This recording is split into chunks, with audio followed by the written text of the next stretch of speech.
Welcome to Trading Lounge and the European indices, and starting with the DAX here, as we have two Elliott Wave counts. One of them is wave 3 here, and moving down as an A and a B and a C wave here for wave 4. Wave C will have 5 waves in it, wave 1, wave 2, and then down for wave 3.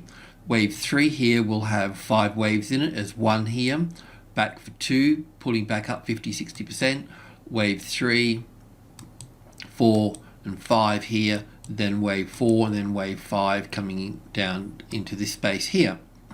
So that's valid. So we'll get better entries, but in fact we're already short up here, but in a nutshell on the outside here, this move down here is in 5 waves, so another breach of this low here we can go short, but we'll get a better entry on the wave 2 reaction here. And if we're totally wrong and the market moves up, well then we need to be long above this high here, and in that case we would be looking at this count here where we have this top here as wave 1 where the B wave is, an A wave and a B wave and a C wave, which would be the A, the B and the C here, and that there would already be completed now as wave 2 coming into this spot here and pushing straight up through here. So that's why we'll look at this top here, but we'll also get a better entry there as well. We'll be able to get a better entry if this move up here is in 5 waves. Then when it pulls back in an ABC pattern, then we'll be able to move in on the long side there as well. So they're the two patterns. We've had these patterns for a little while, but we're getting to close to the crunch now where we'll have to choose between one or the other. We won't have to choose. The market will choose for us, and we'll just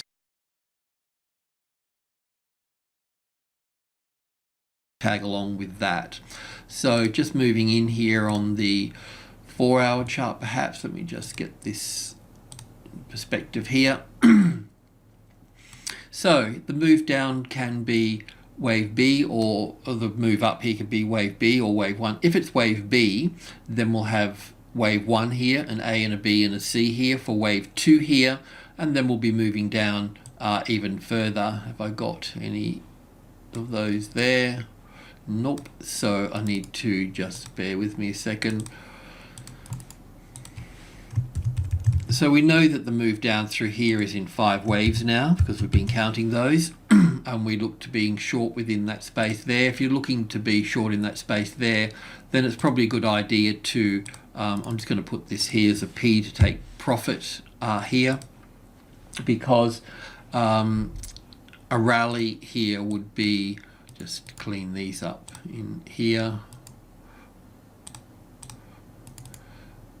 A rally would pull back 50-60%, so that's what we can look for there. This was on the first retest in here, which was actually quite close from memory. So here we'd be looking for an A and a B and a C wave here, and that would bring us back into the 50-60% area here. It may not move that high too, so we need to be mindful of that too, but it's always good to have a bit of a target area there.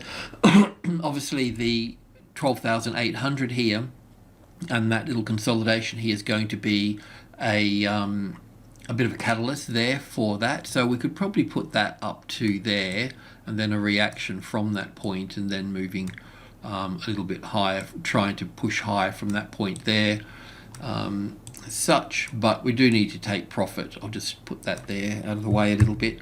So if you're short there, at least take some profit there. So the other point to this though is that because we've got 5 waves down here, we can have this as wave, I'll put it over here, wave C here of wave 2 here. So wave 1, an A wave, a B wave, and then a C wave down here for wave 2. So we won't know that yet until this base here gives us enough pattern to be able to work with to see if the move up is corrective or impulsive at that stage. And you know, even if it is, what I normally find is that if we get 3 waves to the 61.8%, then I'll know it's corrective.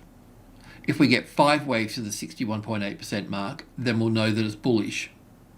That's not in the textbooks, but it's just something that I've observed. So if we get 5 waves up here, so to speak, 3, 4, and 5 like that, then that will give us the evidence that we're actually going to be going higher after a correction. So we'll get an A and a B and a C here, probably across that 12,000.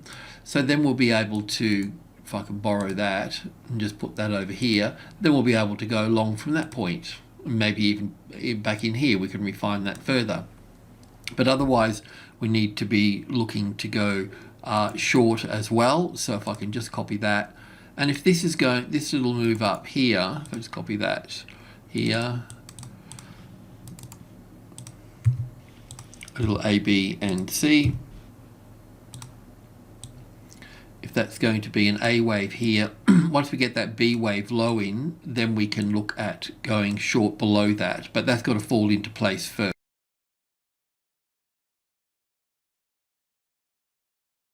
you know, and then if that's the case, then we'll be looking to go short here. So we need this to play out within this space here. I've drawn this out, I think, on the 1 hour chart, maybe. Yeah, so so the move down here can count as 1, 2, 3, 4, 5 here. Take some profit here, at least lock in something.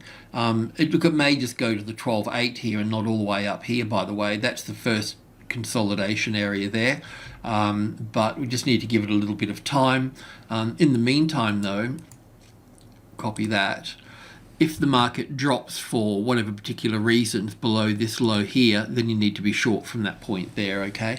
And there, yes, there will be a bounce off the 5 here as well in that case, but at least you'll be on the right side for that instance. So yes, it's possible to have that wave 2 in play here. I'll just